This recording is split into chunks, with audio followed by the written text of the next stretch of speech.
Nah, dengan kita menjadi wali Allah, artinya kita dekat dengan Allah, maka semua ketakutan kita, khaufun, la khaufun alaihim. Ayat ini menarik karena pertama Allah mengatakan la khaufun alaihim, tidak memiliki ketakutan. Jadi bukan hanya tidak takut, tapi tidak memiliki ketakutan. La khaufun alaihim.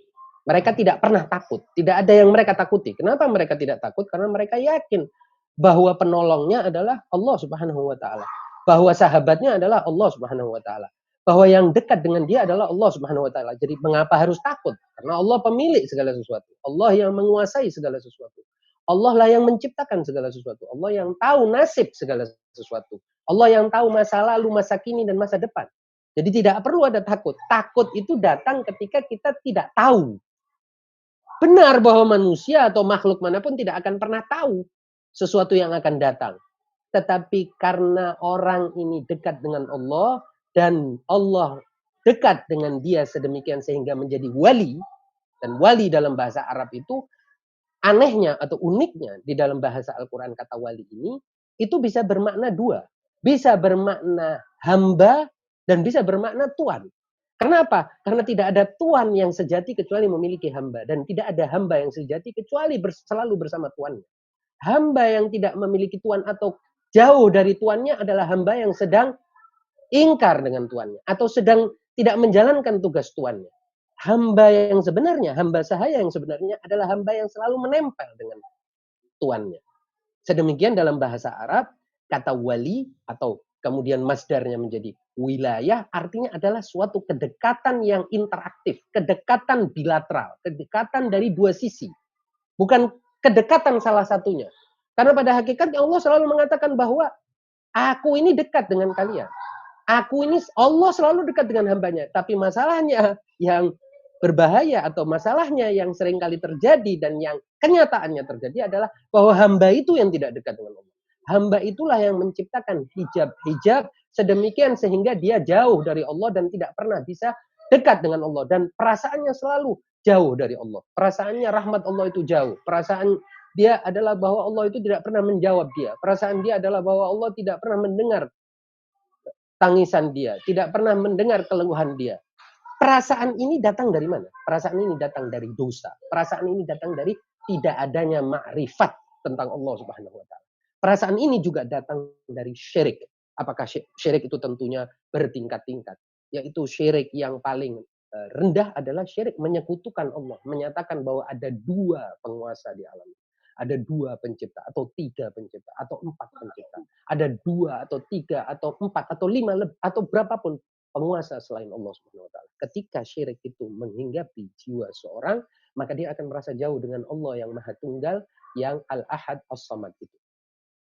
Jadi, pada hakikatnya kedekatan dengan Allah hanya bisa didapatkan dengan makrifat yang benar tentang Allah Subhanahu wa taala.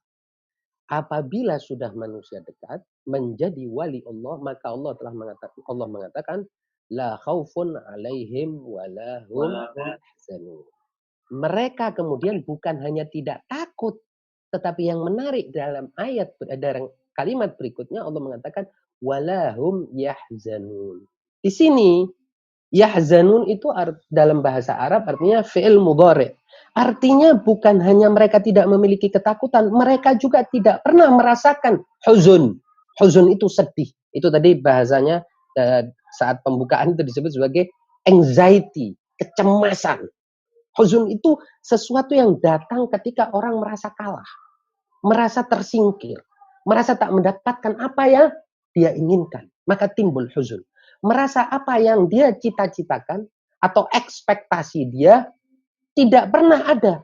Jadi ekspektasi versus realitas. Jadi realitas dia di mana, ekspektasi dia di mana. Gap inilah yang menciptakan huzun. Semakin jauh gapnya, semakin huzunnya itu semakin tinggi. Jadi kalau kita mengharapkan A, B, C, D, E, F, G, H, I, J, sementara kenyataannya itu sama sekali tidak ada dalam urutan itu, maka kita akan merasakan huzun, kesedihan. Kalau terjemahan bahasa Indonesianya biasa disebut kesedihan, tapi lebih tepatnya mungkin kecemasan atau kegelisahan, maka huzunnya atau kegelisahannya akan sangat tinggi. Nah, orang yang dekat dengan Allah tidak akan merasakan itu sama sekali. Mereka tidak akan pernah merasakan bahwa apa yang dia inginkan tidak ada. Tidak pernah. Kenapa? Karena dia merasa bahwa Allah selalu bersama dia. Oleh sebab itu Imam Husain di dalam doa Arafah mengatakan, "Madza faqada man wajadak wa madza wajada man faqadak." Apa sih yang bisa diraih atau didapatkan orang yang kehilanganmu ya Allah? Dan apa yang dirasakan hilang bagi orang yang telah mendapatkanmu? Tidak ada. Nah, kalau orang tidak pernah merasakan ada yang hilang dan semuanya sudah dia dapat, karena dia mendapatkan yang maha sempurna, maha penguasa, maha mengetahui, maha pengasih lagi maha penyayang, maka hatinya akan penuh. Hatinya akan diisi dengan apa yang lebih daripada sekedar kebahagiaan. Itulah yang dalam doa kumel kalau kita ingat disebutkan apa? Wa ta'atuhu ghinan. Insyaallah semua kita masih ingat doa kumel. Ketika Allah mengatakan ketika doa ini mengatakan Amirul Mukminin yang diajarkan oleh Nabi Khidir mengatakan wa ta'atuhu ghinan. Artinya ketaatan kepada Allah itu adalah kekayaan. Maksudnya kekayaan ini bukan kekayaan materi. Kalau kekayaan materi itu justru kemiskinan sebetulnya. Ya, kalau dalam pembahasan makrifat, ilmu makrifat, kekayaan materi itu kemiskinan. Kenapa? Karena kekayaan itu memperbudak kita. Kalau tidak punya benda itu kita jadi miskin, kan begitu? Tapi yang dimaksud dengan potongan doa ini adalah ketaatan kepada Allah akan menimbulkan suatu kekayaan yang ada di dalam diri kita. Kekayaan berupa suatu kepuasan, suatu tadi itu ketiadaan atau hilangnya ketakutan dan kegelisahan. Berarti hatinya sudah dipenuhi dong. Bahkan bukan hanya hatinya, eksistensinya dipenuhi oleh sesuatu. Yaitu dipenuhi oleh zat, rahmaniyah, rahimiyah, jamaliyah, jalaliyah Allah subhanahu wa ta'ala. Dan itulah yang akan menyebabkan orang tidak memiliki kegelisahan sama sekali. Ketakutan akan hilang sama sekali dari diri. Dan orang seperti ini dia akan melangkah dalam kehidupan di dunia ini dengan penuh kekhusyuan. Tidak pernah, kalau istilah bahasa Jawanya, tola-tole. Tidak pernah tengok kanan, tengok kiri. Melihat, orang itu kok sudah dapat ini ya, orang itu kok begini ya, orang itu kok begini. Tidak ada. Karena dia bersama Allah Subhanahu wa Ta'ala.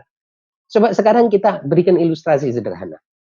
Bayangkan kita melalui suatu perjalanan, safar, atau suatu satu kunjungan kerja lah katakan atau pekerjaan yang kita bareng dengan orang atau rekan sahabat yang kita yakin betul sahabat ini bisa diandalkan untuk segala macam hal. Apakah terkait dengan kecerdasannya, apakah terkait dengan kekuatan fisiknya, apakah terkait dengan kedermawanannya, apakah dengannya kesiapannya berkorban. Pokoknya kita yakin bahwa ketika kita jalan dengan dia, kita akan selamat. Kita tidak akan dapat gangguan apapun. Tidak akan ada hambatan apapun yang akan membuat kita susah. Sama sekali tidak ada seperti itu. Apa akibatnya? Akibatnya kita akan berjalan dengan tenang, dengan khusyuk, berjalan dengan penuh keyakinan diri bahwa tidak akan ada yang bisa mengganggu kita. Inilah keyakinan yang dimiliki oleh para wali Allah Subhanahu wa Ta'ala. Karena mereka bersama Allah Subhanahu wa Ta'ala. Sedemikian sehingga Allah akan selalu bersama mereka. Dan sekarang kita mau tahu bagaimana caranya. Bagaimana caranya kita pelan-pelan menjadi wali Allah? Adakah suatu, katakanlah, kaidah yang sederhana, simple, yang bisa kita pegang? Bagaimana sih caranya kita ini bisa bersama Allah Subhanahu wa Ta'ala? Sedemikian sehingga Allah bersama kita. Nah, ini Allah Subhanahu wa Ta'ala telah jelaskan di dalam Al-Qur'an. Saya menyebut ini sebagai golden rule ya.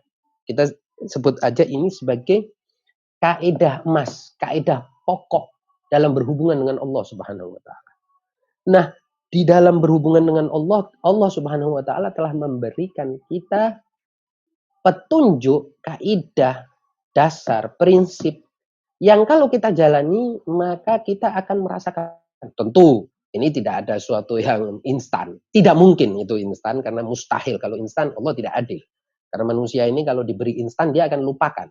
Jadi Subhanallah, alhamdulillah, wa la ilaha illallah, Allahu akbar. Manusia ini adalah sejenis makhluk yang kalau mendapatkan sesuatu yang gampang akan segera dia buang atau segera dia lupakan. Dan Allah tidak mau.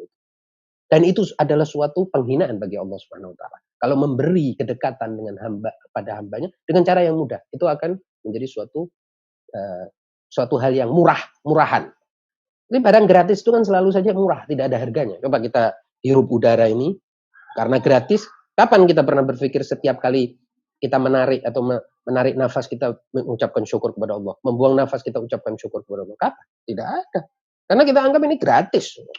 Ini sudah biasa. Ini tidak boleh ada dalam urusan dengan Allah Subhanahu wa taala. Oleh sebab itu akan diberi kesulitan demi kesulitan, ujian demi ujian sedemikian sehingga kita rasakan betul bahwa perjalanan menuju Allah itu sebagaimana dikatakan oleh Allah, innaka kadihun ila rabbika kadhan famulaqi. Kalian semua akan bersusah payah dengan jerih payah untuk menuju kepada Allah.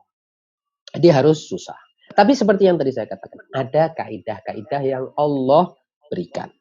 Nah, kaidah ini bisa kita jadikan patokan. Ada beberapa ayat yang menurut saya sangat menarik yang menunjukkan tadi itu yang meringkaskan lah katakan kaidah bagaimana dekat dengan Allah Subhanahu wa taala. Bagaimana menjadi kekasih Allah Subhanahu wa taala. Yang pertama adalah dalam surah Al-Baqarah ayat 153. 152. Allah berfirman, "Fadhkuruni adzkurkum washkuruli wa la takfurun." Karena itu, karena kata Allah, ingatlah kalian kepadaku, niscaya aku akan ingat pula kepada kalian. Dan bersyukurlah kepadaku, dan janganlah kalian mengingkari karuniaku. Ayat ini secara gamblang, ya kan, menguraikan kepada kita hakikat bagaimana cara mendekat kepada Allah. Caranya itu adalah kalau kita mengingat Allah, dia akan mengingat kita. Sesimpel itu. Ya, sesimpel itu diucapkannya atau kaidahnya sesimpel itu. Selama kita ingat Allah, Allah akan ingat kita. Dalam segala hal, dalam segala urusan, dalam segala keadaan, dalam segala kondisi. Sedemikian sehingga Amirul Mukminin Ali bin Abi Thalib pernah mengatakan ketika beliau dan sahabat-sahabatnya melihat seekor binatang terpukul atau tertembak panah, ya, terkena panah sang pemburu, Imam Ali mengatakan bahwa binatang itu baru saja lupa bertasbih. Seperti itu keintiman Allah Subhanahu wa taala dengan seluruh makhluk itu. Nah, Allah menyatakan bahwa fadhkuruni adzkurkum. Ingatlah kepadaku, kalian semua ingat kepadaku, maka aku akan ingat kepada kalian. Niscaya adzkurkum, aku akan mengingat kalian. Sekarang pertanyaannya berarti untuk kita dong. Apakah kita mengingat Allah dalam setiap kondisi? Ataukah kita mengingat Allah saat kita susah, saat kita sakit, saat kita kehilangan, saat kita gelisah. Begitu kita senang, lupa dengan Allah Subhanahu wa taala. Dan ini Allah kutuk di dalam Al-Qur'an. Allah mengutuk mereka yang kalau susah saja mengingat Allah dan kalau gembira melupakan Allah. Allah kutuk mereka. Karena apa? Karena mereka mempermainkan Allah Subhanahu wa taala. Naudzubillah. Jadi kita harus sampai kepada suatu keadaan atau kehendak atau tekad yang bulat, ya, bahwa aku ya Allah akan mengingatmu selalu. Dan kalau sudah seperti itu tekad kita, maka Allah tidak akan pernah mengingkari janjinya. Innallaha la yukhliful mi'ad. Allah akan selalu mengingat janjinya ketika dia mengatakan bahwa fadhkuruni adzkurkum washkuruli wala takfur. Lalu yang kedua adalah bersyukurlah kepadaku. Jadi mengingatlah aku, maka aku akan mengingat kalian. Dan bayangkan kalau Allah mengingat kita, dalam keadaan apapun kita akan mudah.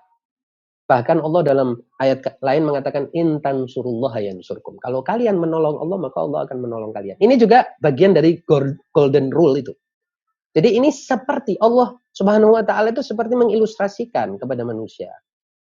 Bu, ya jangan sampai kalian yang sebagai makhluk ini melupakan aku yang menciptakan kalian. Jangan sampai itulah. Minimal ingat. Supaya aku bisa juga mengingat kalian. Ayat yang kedua adalah kebalikan dari itu.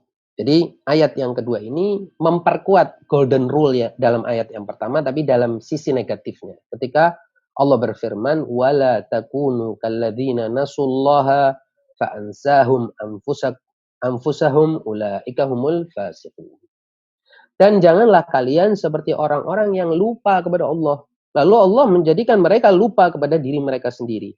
Mereka itulah orang-orang yang fasik. Di sini Allah mengatakan, jadi di ayat yang pertama Allah mengatakan, kalau kalian ingat kepadaku, aku akan ingat kepada kalian. Di sini Allah mengatakan lebih jauh.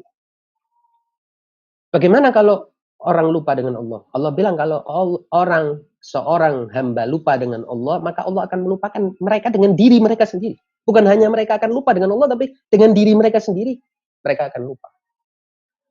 Bagaimana kira-kira kondisi orang yang lupa dengan dirinya sendiri?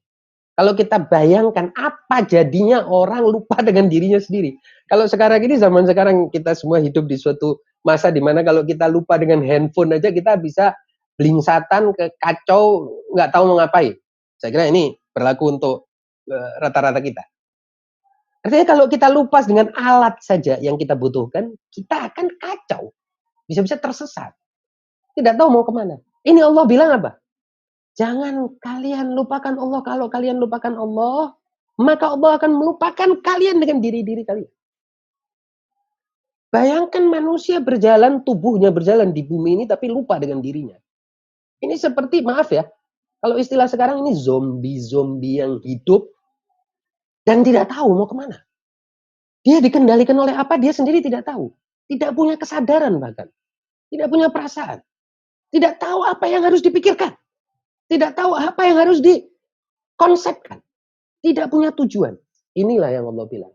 Jadi kalau kalian lupa dengan Allah dan tidak menerapkan yang ayat yang pertama tadi, fadzkuruni azkurkum, kalian tidak bahkan lupa, artinya dalam pengertian kalian itu tidak menganggap Allah itu ada, kalian tidak pernah berbisik-bisik dengan Allah, bermunajat dengan Allah, atau kalian kalaupun pernah ya sekali-kali, itu pun dalam keadaan pikiran kemana-mana, na'udzubillah min dzalik, apa hasilnya? Berarti kalian melupakan Allah. Kalau kalian melupakan Allah, maka Allah berjanji orang-orang itu Allah akan lupakan dengan diri mereka sendiri.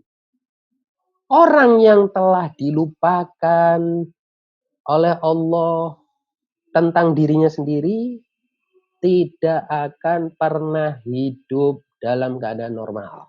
Normal dan waras saja tidak pernah. Karena definisi waras menurut Al-Quran, nanti mungkin kita bisa bahas pada kesempatan lain, waras itu adalah takwa. Takwa itu orang yang waras dalam definisi agama.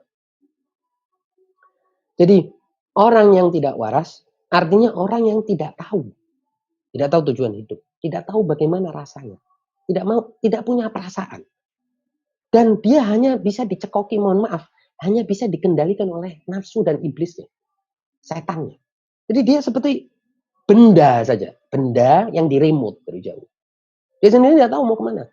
Dia marahnya bukan marah dirinya, senangnya bukan senang dirinya, bencinya bukan benci dirinya, cintanya bukan cinta dirinya. Karena lupa dengan dirinya. Dirinya sendiri dia nggak tahu ditaruh di mana. Pada saat apa? Pada saat mereka melupakan Allah Subhanahu wa taala. Na'udzubillahi min dzalik. Orang seperti inilah yang di dalam Al-Qur'an disebut sebagai fasik. Fasik itu asal katanya, harfiahnya artinya adalah rusak. Jadi kalau tanaman, kalau istilah dalam bahasa Arab, tanaman yang tidak bisa dipanen itu fasik. Fasaqah. Sesuatu itu pusung kalau bahasa Jawa. Kalau bahasa Indonesianya mungkin juga rusak ya. Tanaman yang busuk. Orang busuk itu orang yang di dalam dirinya ini sendiri sudah tidak ada kemanusiaannya. Nggak tahu apa, ya kesetanan. Ini Allah bilang, kenapa? Alasannya, karena mereka melupakan Allah Subhanahu wa taala. Berikutnya adalah ayat ketiga. Wa qala rabbukum ud'uni astajib lakum. innal ladzina yastakbiruna an ibadati sayadkhuluna jahannama dakhirin. Allah di sini merangkum atau memperkuat tadi yang saya bilang sebagai golden rule dalam ma'rifatullah, dalam kedekatan dengan Allah, dengan mengatakan, dengan berfirman, dan Tuhanmu berfirman, berdoalah kepadaku, niscaya akan ku ijabah dan ku jawab dan ku perkenankan doa. Kembali Allah mengingatkan kepada kita. Apa? Sesungguhnya orang-orang yang menyombongkan diri dari ibadah kepadaku akan masuk neraka jahanam dalam keadaan hina dia. Nah, ayat ini memperkuat dua ayat sebelumnya yang ingin mengatakan bahwa coba wahai manusia engkau berdoa kepadaku. Mintalah kepadaku. Ketuklah pintuku. Niscaya akan aku jawab. Pertanyaannya buat banyak orang mungkin, ya Allah, saya sudah sering berdoa kepada Allah tapi Allah tidak mengabulkan dan tidak mengijabah. Artinya apa ini? Artinya dia mau menggugat Allah Subhanahu wa taala. Berarti kembali ke yang ayat pertama tadi. Loh, enggak ingat Allah Subhanahu wa taala yang memberi kamu semua ini? Enggak ingat bahwa kamu ini tadinya bukan apa-apa, bukan siapa-siapa. Lam yakun syai'an madhkura. Engkau kan sebelum ini kan barang yang tidak ada. Kemudian Allah adakan, kemudian Allah beri kekuatan, kemudian kau jadi dewasa, kemudian yang sebelumnya kamu tidak bisa jalan jadi bisa jalan. Sebelumnya kamu tidak bisa ditinggal oleh ibumu, sekarang bisa ditinggal oleh ibumu. Yang sebelumnya kamu tidak bisa makan sendiri, bisa makan sendiri. Ini. Loh kok sekarang tidak diijabah menurut kamu apa yang kamu inginkan, terus kamu mau menggugat Allah Subhanahu wa taala, ini berarti tidak ingat Allah Subhanahu wa taala. Kembali ke aturan yang pertama, ayat yang pertama. Jadi aturan ini, golden rule ini tadi, meringkaskan kepada kita cara kita memakrifati Allah Subhanahu wa taala. Dan hanya dengan cara inilah kita bisa melangkah dalam perjalanan kita menuju Allah Subhanahu wa taala. Dan kalau kita sudah menuju itu, jadi nggak usah berpikir sudah sampai di mana, enggak. Begitu kita keluar dari rumah kebodohan itu katakanlah ya, atau dari sangkar kelalaian, begitu kita keluar dari penjara lah kita sebut, penjara kelalaian menuju Allah Subhanahu wa taala, pada saat itu juga kita akan Allah hilangkan dari kegelisahan, ketakutan dan seluruh kesedihan kita, penyakit kita. Inilah yang di dalam tema ini kita sebut sebagai obat segala penyakit. Jadi semua kekurangan kita, cacat kita, keburukan kita akan hilang pada saat kita bertekad keluar dari rumah ghaflah, rumah kelalaian, dari penjara kelalaian ini menuju Allah Subhanahu wa taala. Dan sebelum mengakhiri dan ini nanti tema insya Allah kita akan kaji secara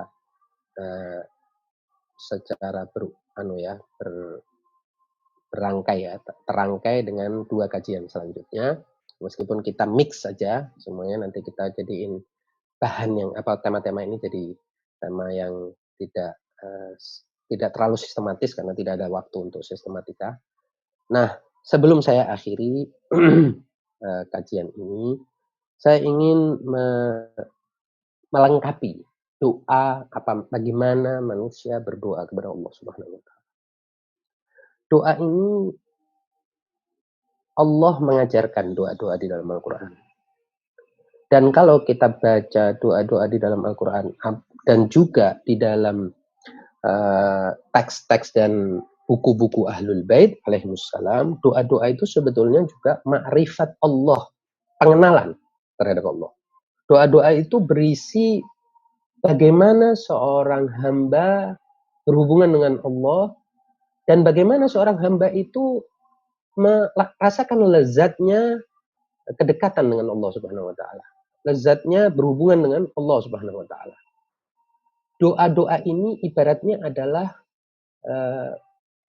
hikmah-hikmah yang datang dari Allah untuk mengetuk hati manusia, membuka hati manusia dan mengisi dia dengan ma'rifat Allah supaya dia bisa siap dekat dengan Allah Subhanahu wa taala.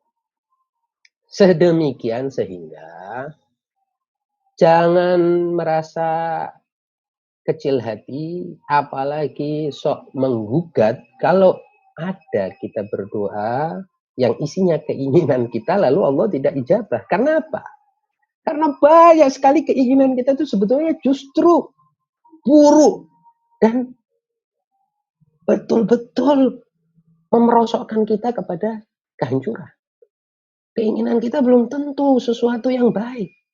Ketika kita doa kepada Allah Subhanahu wa taala, itu kita harus lebih percaya daripada bayi ketika nangis memanggil ibunya. Harus lebih percaya dari itu. Karena coba bayangkan, bayi itu menangis kan ibunya bisa interpretasi macam-macam. Karena boleh jadi ini mohon maaf minta ASI. Boleh jadi dia juga ngantuk. Boleh jadi juga pampasnya kotor. Boleh jadi perutnya sakit, kepalanya sakit, ada apa namanya, misalnya ada semut yang menggigit, apa saja. Tapi bagaimana bayi itu yang tidak bisa mengungkapkan keinginannya cuman hanya menangis, dia yakin ibunya akan paham. Dan bagaimana kita minta kepada Allah tiba-tiba kita menggugat. Nah inilah mengapa kadang-kadang orang yang berdoa itu Allah justru tidak suka. Karena seperti menuntut, memaksa Allah Subhanahu wa taala.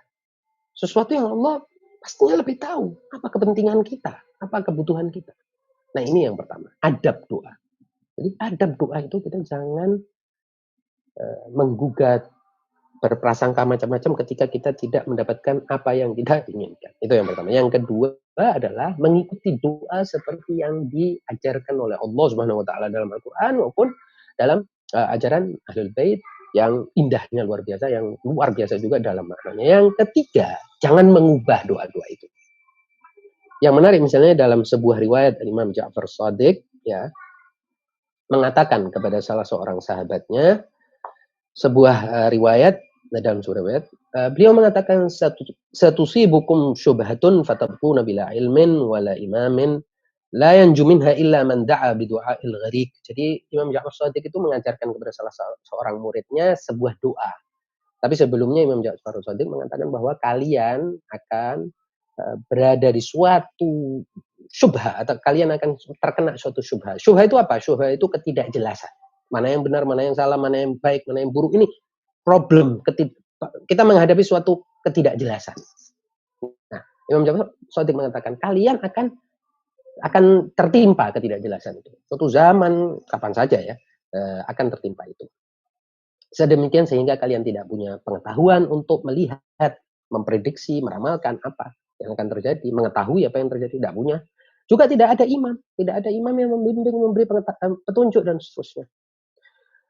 Tidak akan, kata Imam Ja'far Shadiq, selamat dari ketidakjelasan itu, dari kondisi membingungkan itu, kecuali mereka yang berdoa dengan doa orang yang tenggelam, karam. Al-gharik itu orang yang tenggelam, orang yang sedang tenggelam di laut maupun di kali atau sungai dan lain sebagainya. Lalu sahabatnya bertanya, dan apa itu doanya orang yang tenggelam? Imam Ja'far Shadiq mengatakan, taqulu ya Allah, ya Rahmanu, ya Rahim, ya Muqallibal Qulub, tsabbit qalbi ala dinik. Ya Allah, yang artinya ya Allah, yang Maha Pengasih, lagi yang Maha Penyayang. Wahai yang membolak-balikkan hati, teguhkanlah hatiku dalam agamamu. Kemudian sahabat itu bertanya atau mengatakan ya. Jadi sahabat itu seperti ingin mengkonfirmasi sesuatu. Sahabat itu berkata, ya muqallibal qulubi wal absar, tsabbit qalbi ala dinik. Jadi dia mengubah redaksi doa dari Imam Ja'far Shadiq itu menjadi redaksinya sendiri, yaitu yang mengatakan ya muqallibal qulubi wal absar. Wahai yang membolak-balikkan hati dan mata, tsabbit qalbi ala dinik. Teguhkanlah hatiku pada agamamu. Maka Imam Ja'far Shadiq menegur, Innallaha azza wa jalla muqallibal qulubi wal absar. Benar bahwa sesungguhnya Allah itu yang membolak-balikkan hati dan mata. Walakin qul, tapi katakanlah, kalau aku ajarkan, katakanlah apa yang aku ajarkan ini, redaksi ini. Qul kama aqulu. Tapi katakan, sebutkan, ucapkan seperti yang aku katakan. Ya muqallibal qulubi, tsabbit qalbi ala dinik. Jadi jangan diubah-ubah, ditambah seolah-olah kita mau lebih hebat daripada imam. Nah, nggak bisa. Ajaran ya kita ikuti sudah begitu karena Syekh Hasan Zadi Amuli pernah mengatakan bahwa uh, doa-doa ahlul bait ini, amalan-amalan apapun itu ya, semua yang datang dari agama ini, datang dari Allah dan Rasul dari ahlul bait ini seperti peta. Jadi jangan ada orang memberi Anda peta, oke, di dalam peta itu ditulis misalnya 50 meter belok kanan. Setelah itu 25 meter belok kiri, terus kita bilang 50 meter terlalu sedikit, tambahlah 100 meter lah. Loh, malah ke tempat lain. Jangan begitu. Jadi jangan lebih antusias melakukan sesuatu lebih daripada yang mengajarkan dan yang tahu jalan-jalan dan peta-peta. Jadi ini kan tadi ayat yang saya sebutkan intan surullah yang surkum itu dalam kaitan atau dalam konteks golden rule, ya.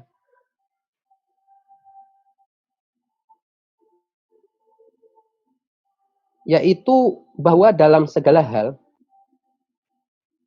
Allah Subhanahu wa taala itu memperlakukan kita seolah-olah ini seolah-olah yang tashbih ya. Nanti dalam ilmu ma'rifat dijelaskan apa itu tashbih, apa itu tanzih. Mungkin bukan kesempatan sekarang. Saya sekarang ini cuma mau menghindari teori dan konsep-konsep yang terlalu berat.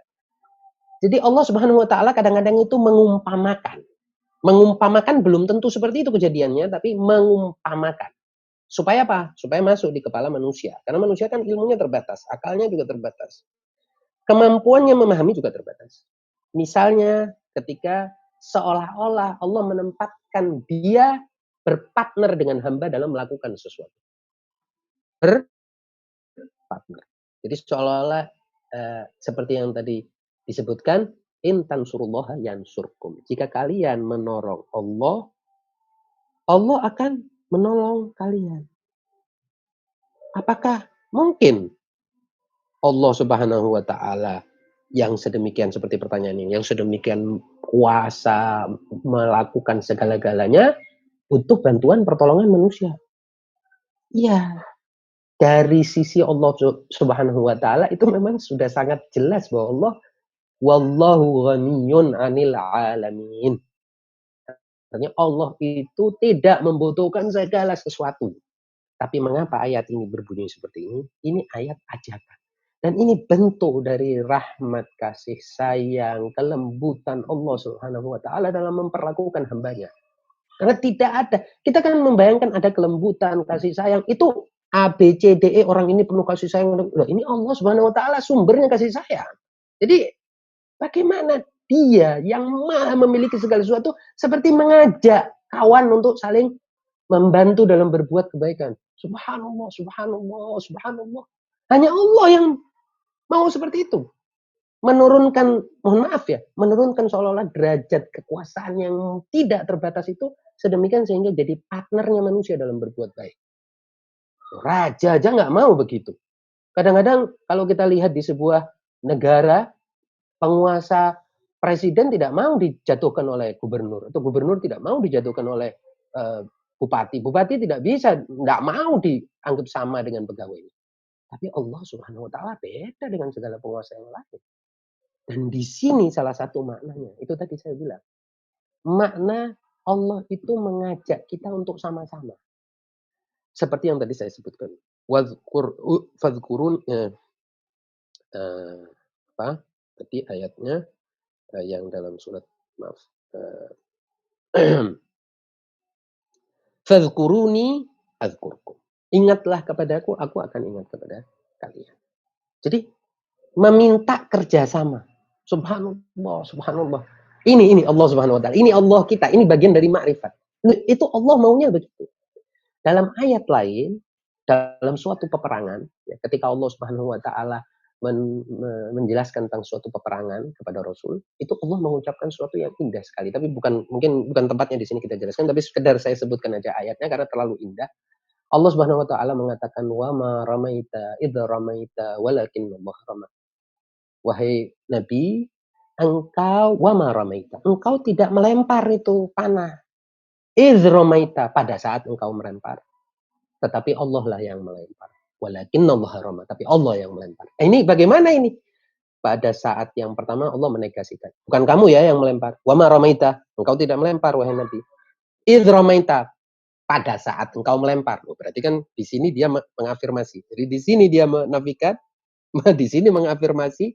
Walakinnallaha rama, tapi Allah lah yang melempar. Wah, luar biasa. Jadi Allah seolah-olah ingin mengatakan kita bekerja sama ya dalam melempar ini. Begitu ya.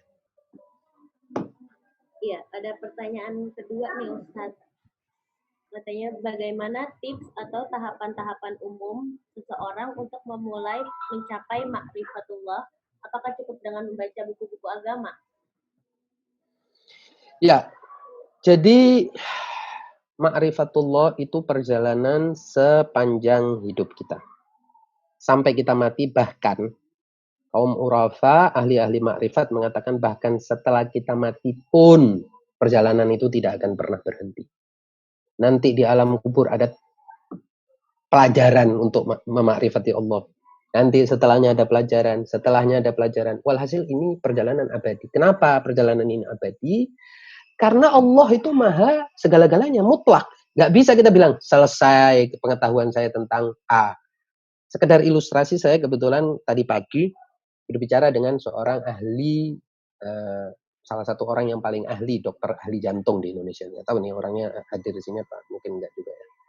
Nah, saya bilang bahwa manusia ini sekarang sudah sampai tuntas memahami tubuhnya, tubuh manusia ini. Jawabannya pasti tidak. Bayangkan, memahami tubuh saja dengan industri yang begitu besar kesehatan dan begitu banyaknya orang perhatian terhadap tubuh dan begitu mudahnya dijamah tubuh ini, itu manusia tidak pernah tuntas. Bagaimana mengenali Allah Subhanahu wa taala, pasti tidak akan pernah tuntas. Hanya saja tahapan awal itu yang Allah inginkan itu justru tahapan awal, yaitu ayo mulai. Karena kerjasama ini, seperti tadi saya bilang. Golden rule-nya dalam berhubungan dengan Allah itu kerjasama. Allah mau lihat langkah kita dulu, kesungguhan kita. Begitu kita melangkah, Allah akan merespon langkah itu lebih besar, pasti. Jadi kalau kita melangkah satu langkah, Allah akan melangkah 100 langkah. Dalam hadis disebutkan, kalau engkau melangkah menuju Allah, maka Allah akan harwal, akan berlari kecil menuju. Kalau engkau berlari menuju Allah, maka Allah akan berlari cepat menuju. Jadi nggak akan Allah itu kekurangan merespon, tidak mungkin. Nah, jadi intinya memulai dulu. Sekira begitu. Oke, terima kasih. Ada lagi nih, Bib, pertanyaan ketiga. Salam Bib, apakah betul doa sebetulnya pasti dikabulkan? Jadi ketika di dunia tidak diijabah semua, tapi di akhirat dikabulkannya. Ya, ini pertanyaan bagus tentang doa. Tadi kita sudah bicara bahwa Allah mengatakan secara jelas di dalam Al-Quran. Tadi, ya, ud'uni astajib lakum. Lalu juga di dalam ayat lain Allah mengatakan bahwa semua yang manusia minta itu akan Allah kabulkan. Pertanyaannya, kita sendiri tahu nggak apa yang kita minta? Ada beberapa hal yang tidak mungkin dikabulkan karena apa? Yang kita minta itu keburukan. Ini pasti tidak dikabulkan. Nah, pasti tidak dikabulkan. Yang kedua yang kita minta itu sesuatu yang tidak mungkin Allah karuniakan kepada kita. Karena apa? Karena ketidakmampuan kita. Misalnya kita minta, ya Allah, jadikan saya ini penguasa alam semesta. Ini penguasa alam semesta kan ada kriterianya, ada persyaratannya, jadi tidak bisa. Ya mungkin kalau kamu jadi penguasa juga belum tentu baik. Kembali kepada persoalan yang pertama tadi. Tapi kalaupun baik gitu, katakan kamu orang baik, tapi untuk apa jadi penguasa? Atau jadikan ya Allah saya ini orang tercantik di dunia. Ya oke, terus kalau tercantik di dunia menjadi apa sih?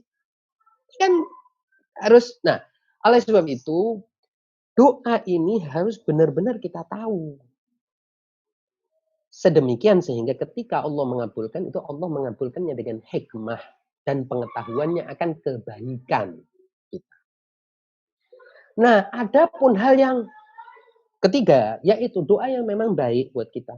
Sudah, apa buktinya baik dengan kita? Ya ini kan doa berdasarkan dari Al-Quran dan berdasarkan dari riwayat-riwayat Rasul dan Ahlul Bait. Ya, pastinya baik dong. Tapi kok nggak dikabulin? Nah, ini baru jawaban yang untuk tadi itu, yaitu boleh jadi tidak dikabulkan sekarang. Fa'in abta'ani, seperti dalam doa apa istighfar, fa'in abta'ani atabtu bijahli alaik. Kalau doa itu lambat realisasinya, atabtu bijahli alaik, aku hanya akan bisa menyesali atau mengecam kebodohanku atasmu, ya kan?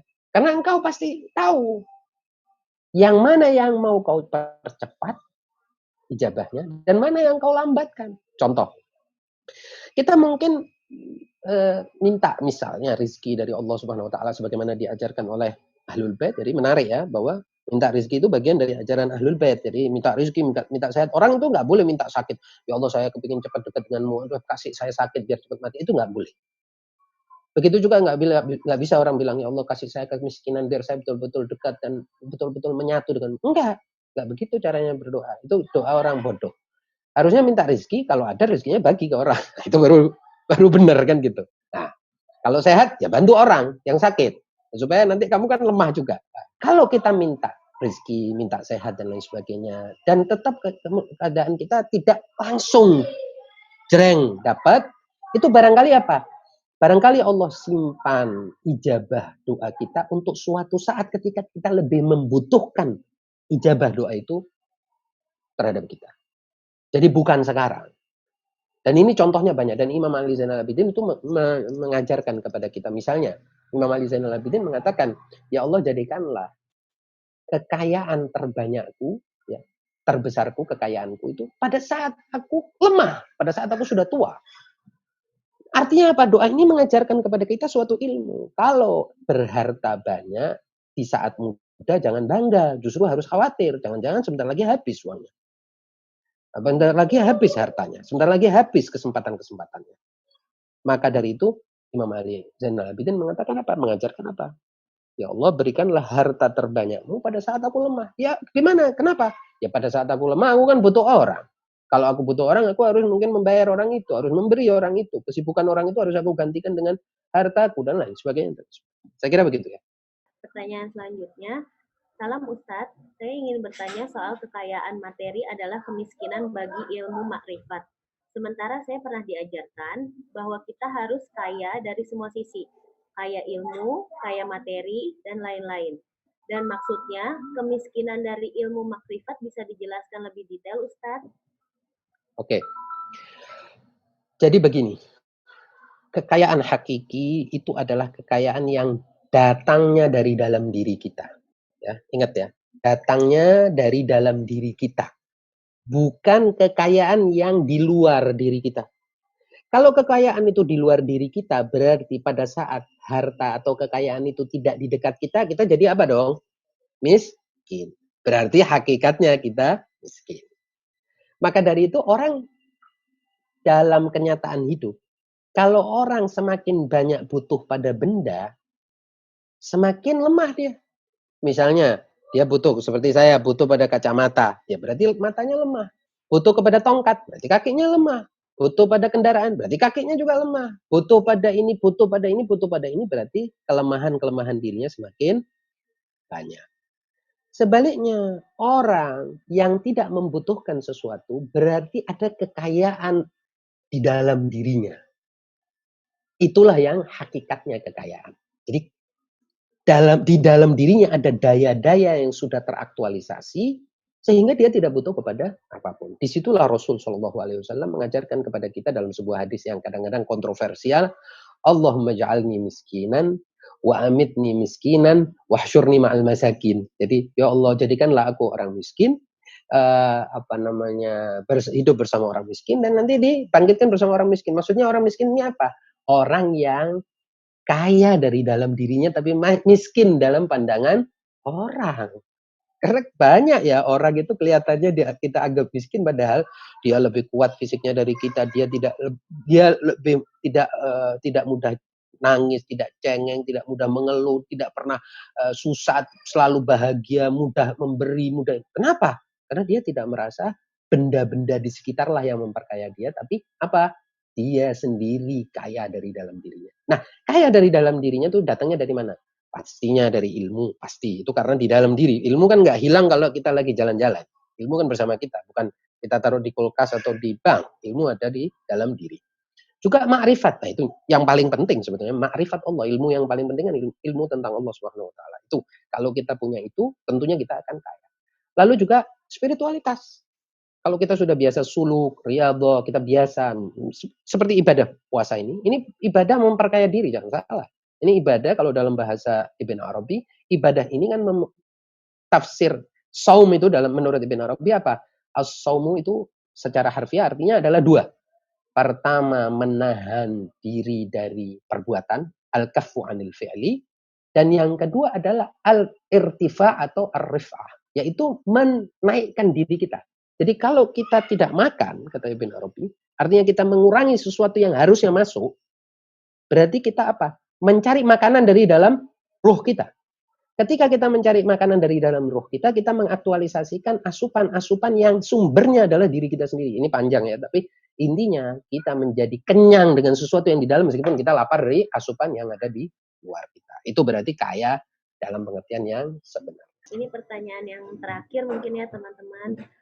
Salam Ustadz, konkretnya dalam kehidupan sehari-hari mengingat Allah itu yang bagaimana Ustadz? Apakah berzikir ataukah kesadaran dalam tiap tindakan kita atau bagaimana Ustadz? Afwan. Ya, pertanyaan yang bagus banget, luar biasa.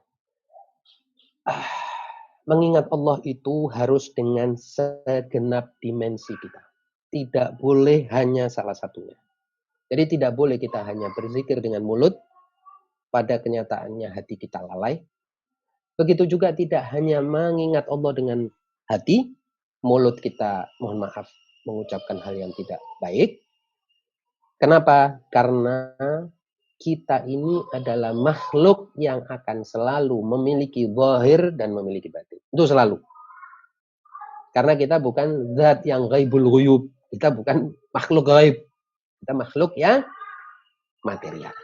Sebagai makhluk yang material, tidak bisa tidak apa yang kita inginkan dalam hati harus kita realisasikan dalam fisik. Itu harus. Tetapi harus diingat bahwa hanya mengucapkan zikir itu bukanlah berzikir. Itu harus diingat. Syekh Jawadi Amuli, ulama besar ya, dalam Irfan mengatakan bahwa kalau kita misalnya lapar, apakah akan kenyang dengan hanya mengatakan saya makan, saya makan, saya makan, saya makan, saya makan, saya makan, saya makan, saya makan. Apa kita kemudian jadi kenyang? Nah, mungkin kita kenyang dengan cara begitu. Harus kita gerak ke dapur, ya goreng-goreng sedikit, ambil ini, ambil itu semua, terus taruh di piring, baru sendok, baru makan. Jadi kenyang itu ada dengan serangkaian perbuatan. Seperti juga zikir. Zikir tidak bisa dengan subhanallah, subhanallah, subhanallah. Padahal kita pikirannya tempat lain, fulan saya ini belum ini tagihan besok ini, besok lusa saya harus buka toko, besok lusa ini mobil harus servis, ini besok lusa ini gini, besok gini, hari ini begini, anak-anak gimana ya ini. Terus yang diingat siapa? Bagaimana bisa menyebut diri telah mengingat Allah Subhanahu wa taala sementara dalam kondisi seperti itu. Jadi harus antara fisik manusia dengan hatinya ini harus nyambung. Itulah makna dari apa yang disampaikan oleh Imam Khomeini dan ahli-ahli makrifat lain dalam adab sholat, kehadiran kalbu. Kehadiran kalbu itu artinya apa? Kalbunya harus hadir. Kalau kalbunya nggak hadir, ya ini compang-camping. Ibadahnya itu seperti itu tadi, ibadah ke kerangka fisik aja. Dan itu tidak akan diterima oleh Allah Subhanahu wa taala.